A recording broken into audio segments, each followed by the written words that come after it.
Hello there, this is ETV Special Edition and I'm Ethio-Americans with this edition. With this edition, I'll try just to focus on African Americans in the US politics. And over the past years, since 1870s, over 170 Afro-Americans have played a major role in the US politics.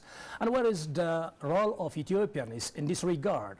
And this edition, special edition, will try to raise issues like participation of Ethio-Americans in the US politics, the significance of their participation for their country and the Ethiopian community, the Ethiopian origins community in the United States. Thank you so much for joining me. And my guest today is Michael Edeta, who is candidate of US Congress and investor in construction and agricultural engineering. Stay tuned. A very warm welcome to you. Thank you very much. I appreciate it. Thank you for the welcoming. Okay, so as I mentioned earlier, we are to talk on the Ethio-Americans and the U.S. politics. Right. And would you just tell us the status of participation of the Ethio-American in the U.S. politics? Yes, thank you very much again. I wanted to mention to you about African American role in America. As you know, Black Americans, or you can say African Americans. Now we are Ethiopian Americans, which basically we're almost to the African American. And if you remember America from 1609, when they formed, the colonies of the Great Britain.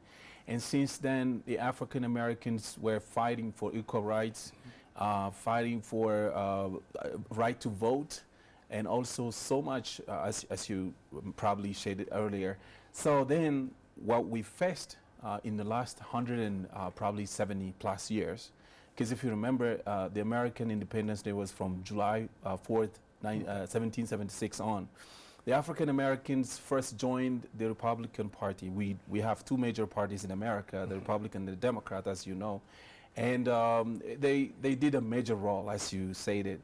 And when I'm trying to give you a little background of how African American were today, okay. And you remember how Dr. Martin Luther King, one of the greatest of all time, he fought for equal rights. One of the African American that put us visible in America, and everybody knows.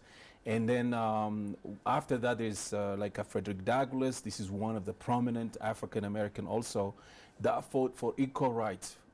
For let's say, for the sake of argument, black people to do every equal things to, colored people, I would call Caucasian people. I really don't like to say white people, because there's no white, though there's no black. The white is the paper, as you know. So the people like browner people are to me whiter. And then we joined, and for your surprise, Ethiopians got to United States before anybody else, I would say, after slavery. You know why?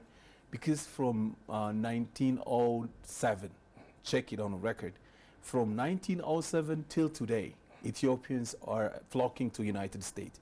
Today we are in 2023. For how many years? Probably 100 plus years. Yeah, sure.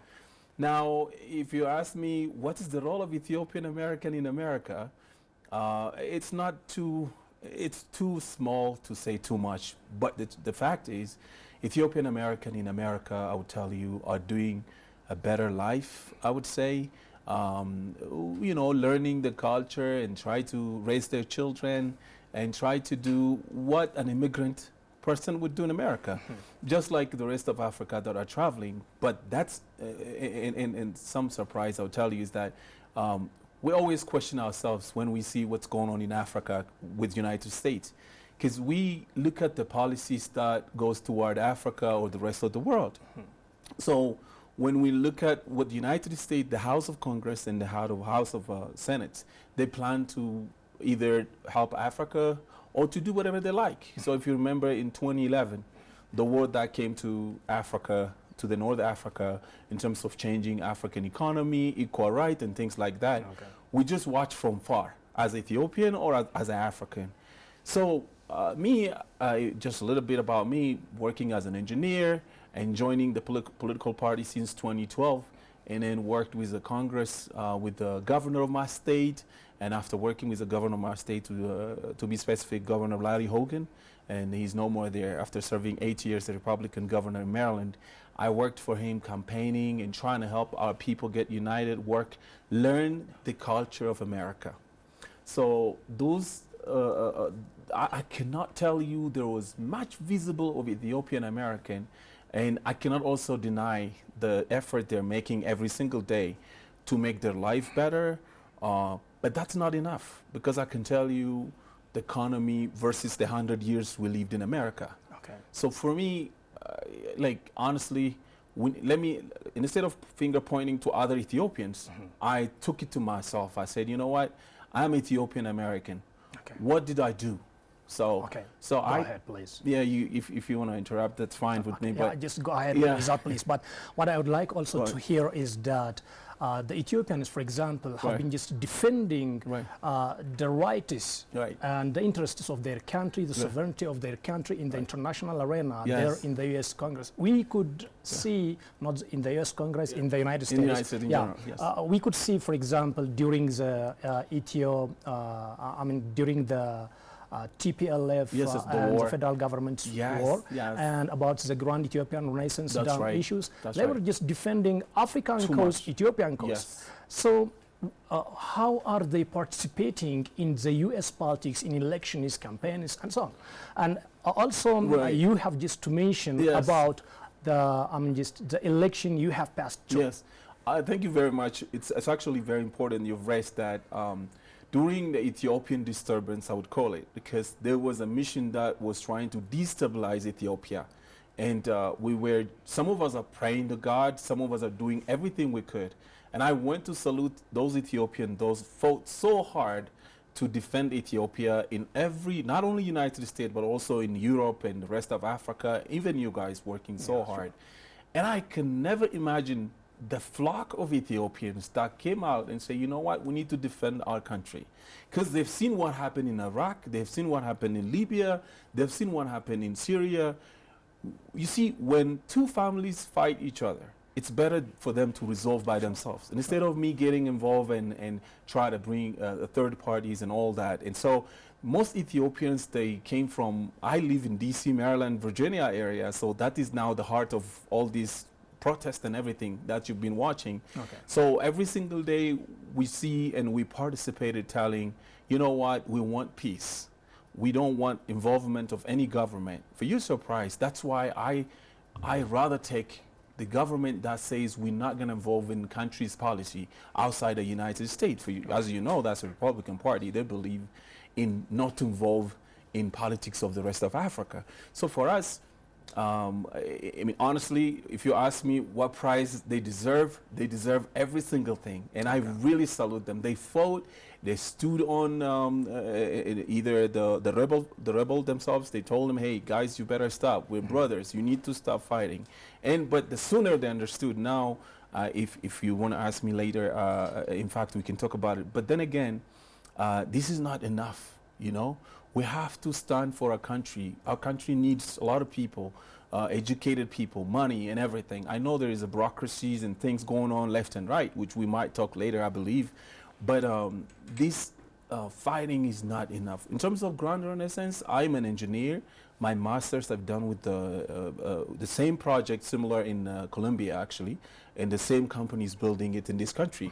So we've done an enormous research with that, and we have a plan to support Grand Renaissance because there is something called cost-benefit analysis after the project is completed. There is so much need to be done. So we're trying to put some researchers, as I mentioned earlier, that can support the team to continue protect the project that is on to help Ethiopian and even the rest of Africa. So that's a little bit I can say on what was going on in terms of supporting Ethiopia from America. Okay, so can you just tell me the participation or the status of the participation of the Ethio-Americans in the U.S. election, shaping some legal frameworks, and also protesting to some legal issues or policies that may affect them or their country or Africa?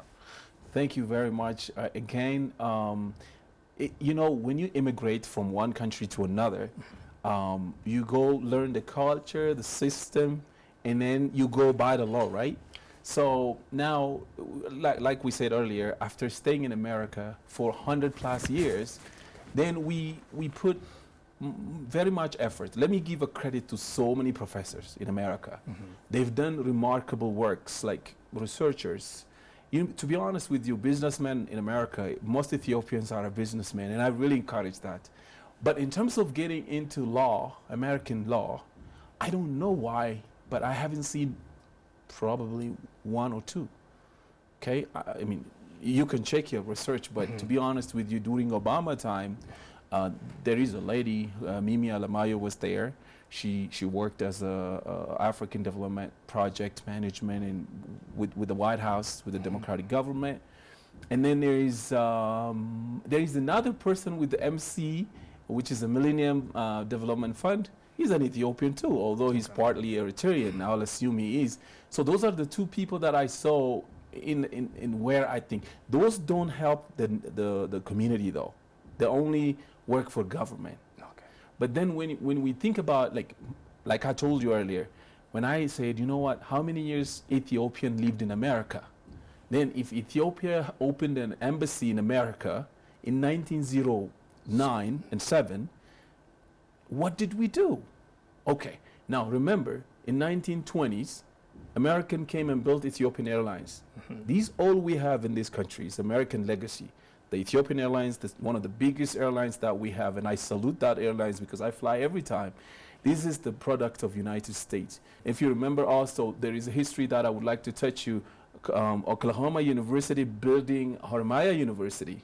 There's in the history when Emperor Haile Selassie flew to America in 1930s, I believe, or 40s, I'm not exactly sure. But then he said to the Kennedy, please build me agriculture university. I read this in America. A man who was born in this country about 40, 70 years ago, probably, because in 1940s, 1950s, and today, that's Emperor Haile Selassie, asked Oklahoma University to build agriculture university in Ethiopia. To be specific, Harmaya University was his legacy. And this one I read not from Ethiopian history, but I read it from American University in Oklahoma. Now, when you look at this kind of things, you say, I'm Ethiopian American. What can I do either for African American or for Ethiopia? So like I mentioned it to you, I took this thing to my hand and I said, you know what, we need to organize a community, like a small community. I live in Silver Spring, Maryland is one of the 50 states. So I said, you know what, let us organize a community and then work, alert the Ethiopian community what to do in terms of law. Like you said, some laws affect your family, some laws affect the country. For instance, if we talk about critical theory, like teaching your children in high school, blackness and things like that. I'm against that kind of things. You are a human being, and most importantly, Ethiopian being non-colonized, you have an opportunity to say, we don't believe in this racism thing. As an Ethiopian American, or as Ethiopian, you have never experienced. This is one thing that I want to give a credit to our former fathers and mothers who fought hard to put us face the world with something called the uncolonized people. So when I look at that, look, you never feel nothing unless you put on yourself. When you're walking on the street, just your brown person walking in the street of America, somebody can say, hey, you black man, if you take it to yourself, yeah, of course. But if you say, no, you know what, I don't experience this thing. Now, if you talk about racism in that aspect, you see, you feel that Ethiopian in your heart, in your mind. Sure. And then you try to tell your community, hey, community, let's get together. Learn what is going to affect our family. Like I told you, the school policies in Maryland, one of my campaign motto, if I didn't mention it to you, I ran for Congress this past time. Yeah, we must talk about that. We must talk about that. Exactly. So then I said, you know what? I led the community for 4 years, a small community of Ethiopian. I told my community, hey guys, we need to have a business, okay? We don't have to cry about what's going on in the capital. Now, capital means here is Beta Mangus, where, that's we call it capital. So let's have business, raise our children well, And then, you know, in the community where I live in, as you know, D.C., Virginia, Maryland has the largest Ethiopian community in America. Okay. So more than 250,000 people living in this area. And for you to run for a Congress, I mean, this is not too little not to have power in Maryland. So I know the American people love Ethiopians, especially the food, the culture. Everybody that I see, other than Ethiopian, they love you guys. They love us. And I said, let's take opportunity to involve in politics. And that's how well, actually getting in politics is like I was helping the governor of Maryland. After helping the governor of Maryland, then I helped the American president, the former president. I worked for his campaign team. After working for his campaign team, he said, you know what? Normally, if you wanted to run for Congress, as you know, you either need to collect 30,000 petitions from every person, or you should be nominated by the party. Okay. So what happened to me is I was nominated because I am nobody to Americans, I mean, to them. And when I saw that kind of nomination, I said, can we make it? If we can't make it, can we be some sort of, you know, some ideal for people to follow you and be who you wanted to be? And I said, you know what? I appreciated the president, the former president. I received a letter signed both by him and his wife and the party saying, Mike, you're nominated to run for Congress in the state of Maryland. Now, the hardest you might face is that people will say, oh, okay, what does this Ethiopian American can do?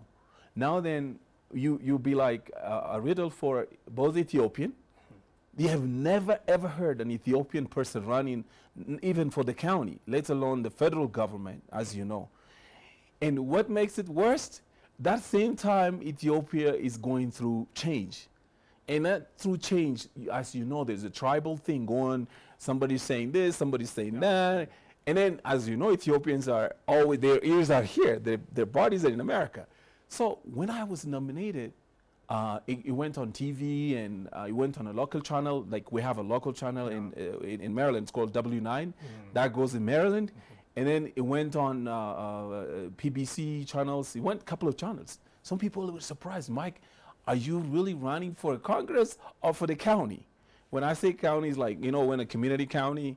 But now, if you get a chance to run for the federal Congress, why not? Now, and that's when we say, people see all the banners all over the places. My name is clearly Ethiopian, as you know. Look at, who's this Ethiopian guy? I get text. Some people are mad about what I stand for because I'm conservative. Like, you see, as Ethiopian you are, as Ethiopian we are, we all believe in certain things where we're not liberal as such. Like, let's say the freedom we talk about, the life we talk about, the presence of God, and all that kind of thing. We can't deny those things. And the same is true for me. So when it comes to me standing on that side, it's called the right side, and then the left side being the liberal, and then the conservative side, or the right side being the conservative, which conservative means a believer who believe in a country, the law and order, the police. I believe American police is out there to protect me, not to endanger me. Although if there is anything like that, you can record, you can write. So this is what I was teaching my community. I think I am the first one running for Congress as Ethiopian American after 107 years. But then I am pretty sure that we will have so many Ethiopians or Eritreans or even Africans who would be like me or more than me and be there representing their continent. See, honestly, one of the things I wouldn't appreciate is that if I was elected and forget where I came from, if I forget where I come from, my ethnicity or my backgrounds and everything, that's the bad thing in America. I would never take that. For instance, I'll give you an example of a person who's doing the same thing, right? Like we have African leaders right now who has like a Somali lady, if you remember, or what's her name, Elan Omar. She's one of the lady who represented Minnesota District 4. The question we have is that, can we bring change in Minnesota District 4 before we do anything in Congress? See, when you look at the U.S. government, we have 3 governments in America. One president, which is 51%. He got a veto of 51%. And then we have the Congress, and then we have the Senate. The exact work of a Congress is that it's very important for someone to be a congressman. You know why? Because you make laws. Sure. Like for instance, the HR that was impacting Ethiopia, including AGOA, you could write off and trash it. That can only be done not with the president, not with the Senate. In this one, people can check the fact. Can only be the Congress can set up a law that can say, you know what, let's see the both side of the story and trash this thing. It won't help Ethiopia, it won't help America, or it won't help Kenya, it won't help nobody. Because you see, at the end of the day, what we need from a generous country like United States is growth, help, education, things like that, which we already had that history since 1940s, since 1920s. Like I mentioned to you, Ethiopian Airlines and the Ethiopian Road Authorities. And I think even Ethiopian TV somehow at the beginning was promoted by Americans. And that all done by the Emperor Haile Selassie, credit for him. And of course, we will talk about the current government in Ethiopia also, as you might ask me again. So in my running process, most Ethiopians were shocked. They didn't know if that is actually real. They had to go to the Board of Election. Check, is Michael Yadada is on website? Check him out. And then they check it and say, oh my God, okay, man, we didn't know that. So at the end of the day, I think we can do more now, not only for me, for other Ethiopians. Like I said, the benefit of... So finally, the election result? The election result came out, and of course, a man who was already there has won. Over 10,000 people voted for him. Okay. And as you know, I got 16.5% of the election. Okay. And even, I mean, honestly, I didn't spend much. And if I spend, I've never raised any money from nobody. I used my money to do advertising and all that kind of thing. But I think some person can learn from my experience and do much better. We're not giving up people, as you know. So the election went in that direction, and I saluted him. I congratulated the person who won. Okay. Now he's in the office for 8 years plus 4 years, which is 12 years. Okay. So the good thing about being congressman, you can stay as many as 50 years, 100 years too, if you want to, if you live alive. So here you guys change, or even the rest of the world. And if you may ask me later, Mike, what is it good about it? Maybe I'll tell you as well. Yeah. My next point is actually that. And what role can the participation of the Ethiopian diaspora, Ethiopian origins in the U.S. politics will have for the Ethiopian community in America, the Ethio-US ties, as well as the African continent as a whole? Well, to be honest with you, number one, you being uncolonized people in Africa, because the sun has never set in the colony of the Britain, as you know. The only sunset set is in Ethiopia, because they never did this. This is a miracle to me, plus the work of the fathers and the mothers of Ethiopian, we said earlier. Now, to make a history, Ethiopians have done remarkable history in so many ways, in science, in technology, and other. Now, what we haven't done is to get involved in American politics. As you know, involving in American government is very important now, because nobody can speak for you more than yourself. If you're standing in front of a government that is telling you some sort of story, if you have a middleman or a third party explaining about who you are, then through interpretation you will lose so much and so much. As you know what happened back in 2021 and 2020. Sure. So me watching that, if I want to help my country, Ethiopia, or country, I mean the whole Africa, this is with loving my home America, I should stand as a first comer, as a man of the continent, as a man of the land. I can explain, saying, you know what, ladies and gentlemen, this is me. I am from the land. Let me explain it to you what's going on in Africa. So I could use my own version, because most of American senators in Congress, they either read from the Google internet, or they either know from another lawyers or lobbyists and things like that. Groups. So for me, I think I can fairly represent, I can tell, because also remember I told you I worked in Africa for almost 15 years now, traveling back and forth. I've seen what's going on in Africa, first-hand information. So this is when I say, you know what, if we get involved in America, when they put a laws like of HR back in, I think 2019 and 2020, through this time, and thank God now is no more there, I said, you know what, we could use and explain it. This is not only coming from me. For instance, Talib is a Palestinian. She's working for Palestinians' right. Elan Omar, somehow she's doing it for Somali. We have also the many Israelite too, many of them. Yeah. Why not Africa don't have one? Who can explain? I mean, America really loves when there is a true person out there. The law supports you to represent this continent and the people. The only way to get there is through election. Sure. You hear what I'm saying? Yeah, For you to get nominated is one thing. Now, election is another important thing. Elect and get elected. Exactly. So when I say it's very important for us to represent our community and the community that we live with in America, we have issues with housings, we have issues with misunderstanding with laws and government. So many people probably, you know, must have been in jail or committed some sort of small felony and then they end up in a longer serving and things like that. So if we have a right person who can fight, who can make clear to the government, then probably that's the first hand that I would think it's important. And the second one is that talk about Africa representation. Like, you know, America and Africa are independable people, independable continent. Back in the days, it used to be one, actually, historically. This is the same continent we used to interlock each other. Now, I do not believe Africa should completely untie relationship with America, but it is okay to untie with the policies. Okay, let's say America has a policies where they're trying to impact you, something's untie that. But since we are over close to 500,000 now, probably 1 million Ethiopians, how can you untie with these people? You can't do it, even as Ethiopians. I would never stand on that way. I can't say America in general is this and that, but I can tell you, America has a lot of good stuff. So much on human rights too. Like I told you, policies, you can check it, you can take it, you don't take it.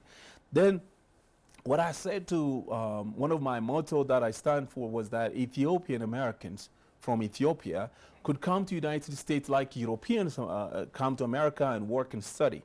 That way then I could waive the very difficult visa process in Ethiopia. Because as a congressman, if I write a bill that support Ethiopians, just like Europeans are doing, Germans and France and everybody, Norwegians, everybody come to America for no visa issues. They get everything online. Why not Ethiopia don't get this? If you write a bill to government, that can be waived and Ethiopians could be able to come to the United States, get experience, education, and we can have probably the closest tie that I would ever imagine. Because remember, very many countries were not existing when Ethiopia already had a close relationship with America. Mainly, it will empower the community if I was elected. It will empower, it also will bring a great representation for Africa, because this is not happening. Okay. And this is only happening through the Republican Party. That's where I belongs to. Because remember, if I'm a Democrat, you're being tied with the laws. See, you're only tied to America. But if you are in Republican policies, you can also help policies that you think will help your country. For instance, I will never allow issues related to what are taboos in Ethiopia. We all know, I don't want to mention it. Like in America, the idea of conservatism is that I respect your policy, but I will not take it. Then you have a right to do that. That's what I've been doing. There is more as a benefit, I can mention it to you.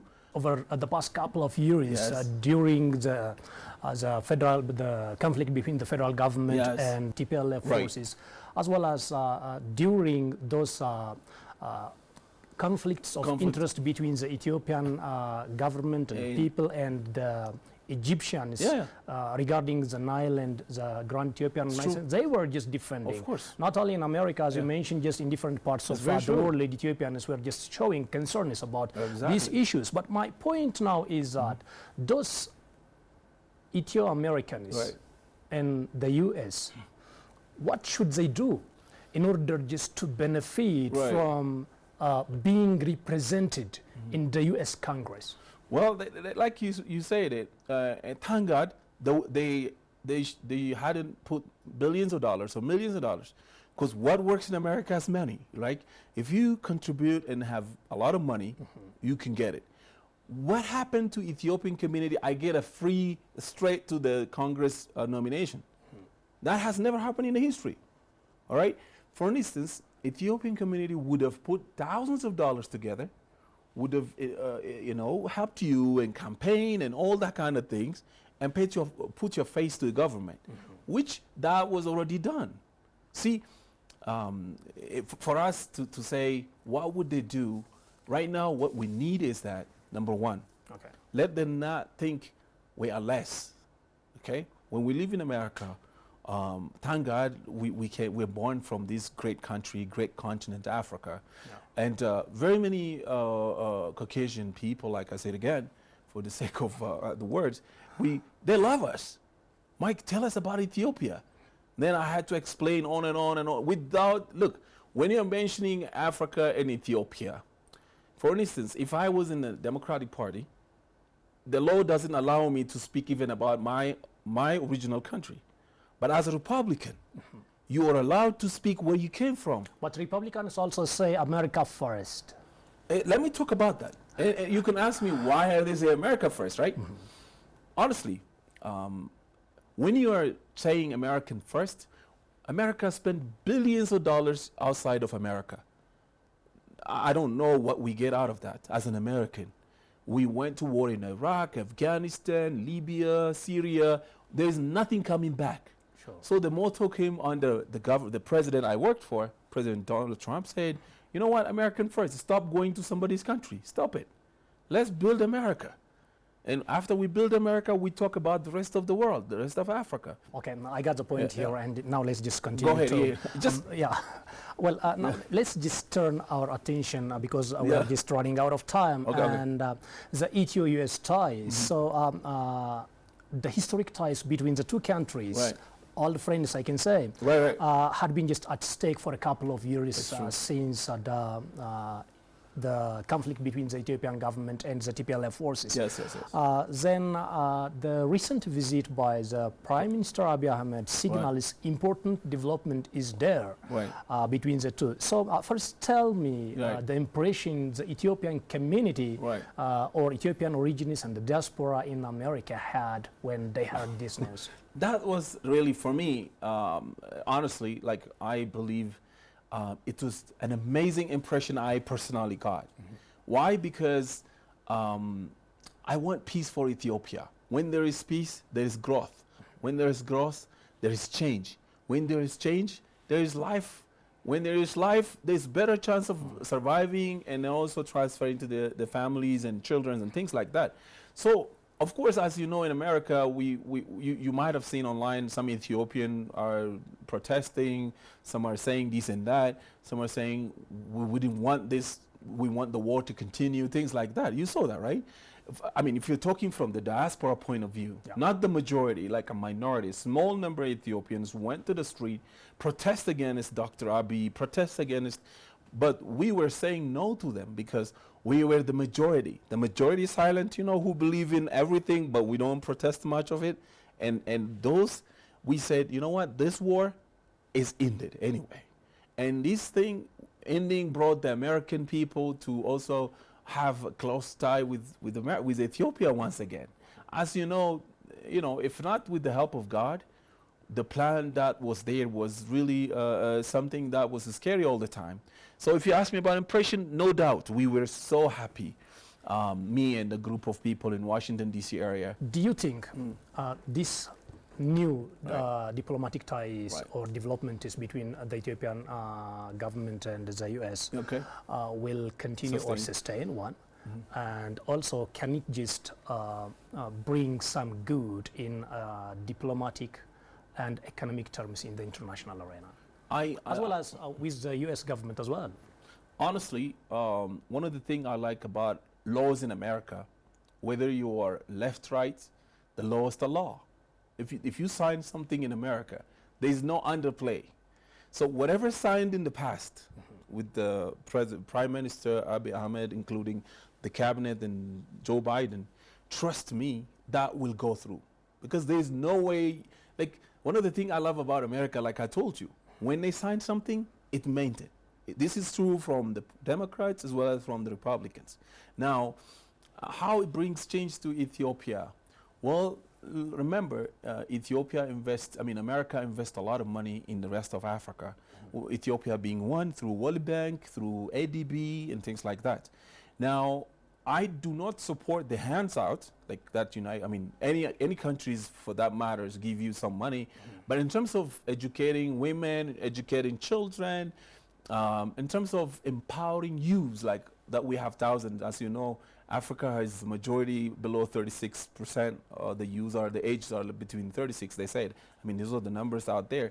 So, I think there is a chance that they sustain, as long as we stay together in Ethiopia. If we made a U-turn on an agreement we made in Pretoria or from Kenya, I think there is a chance. But if not, so far, to be honest with you, everything went so good. Okay. Don't you think so? I don't know, honestly, but that for me, it's going great. Yeah, it's politics, and I don't have just too much more about this, but I must always be optimist. Okay, you're right. Yeah, and we know that the Ethiopian diaspora everywhere just played critical role in defending Ethiopia's cause while the country was in trouble, particularly during the conflict with TPLF forces in North Ethiopia. So the federal government of Ethiopia and the TPLF have now signed peace accord, and it is being implemented. Then what was the feeling of the Ethiopian diaspora?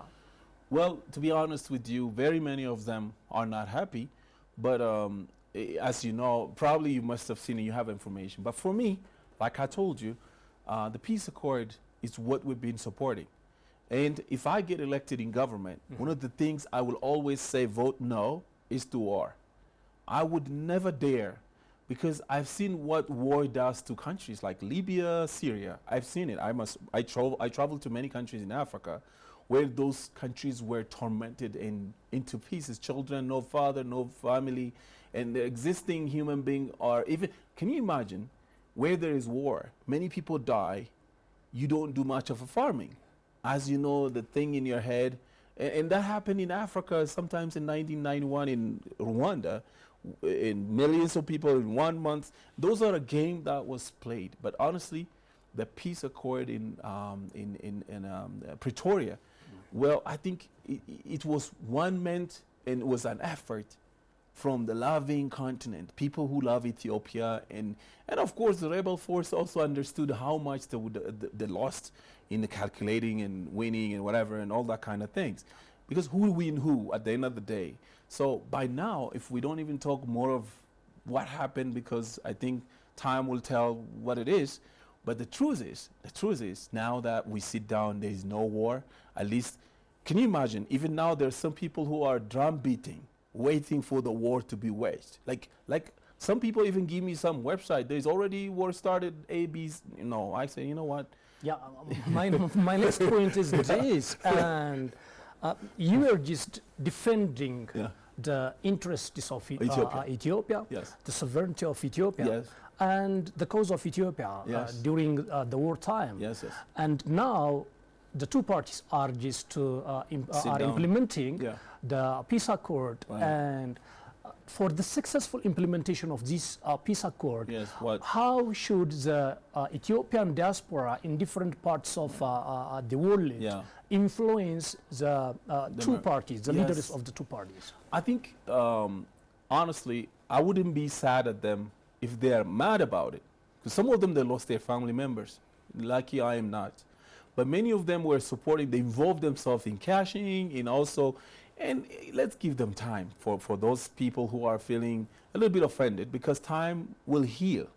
Now, in terms of how can we bring them back?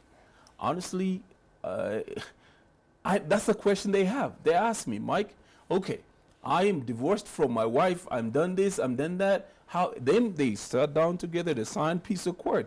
But what about us? I say to them, if the great country is saved, it's easy to save 2 people or 5 people, a community. Because now the most important is this country. Like, most Africans, they look up to Ethiopia. You know that. The African Union, they say, we look up to you. Mike, how dare you guys are in war?